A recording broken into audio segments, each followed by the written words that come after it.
Hey everyone, I hope you're doing well. In this video, I will show you how you can top up your Crypto.com Visa card.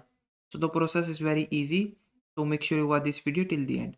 Now, first thing you need to do is open up your Crypto.com app and then you have to click on this cards option from the bottom of your screen. Then from this screen, you will be able to see all of your cards that you currently have in your Crypto.com. So select the Visa card that you want to top up. Then you will be landed on the same screen where you can see the available balance for your card. Now to top up your account, you have to click on this top up button right below this amount.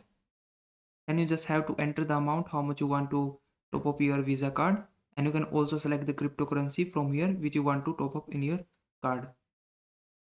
After that, simply click on this top up button, and then it going to show you this details page where you can see the amount you are top up in your Visa card and the rate and the method you are using. And once you are satisfied with details, click on confirm, and that's it, your crypto.com Visa card has been top up. So I hope this video was helpful. Please like this video and subscribe to my channel.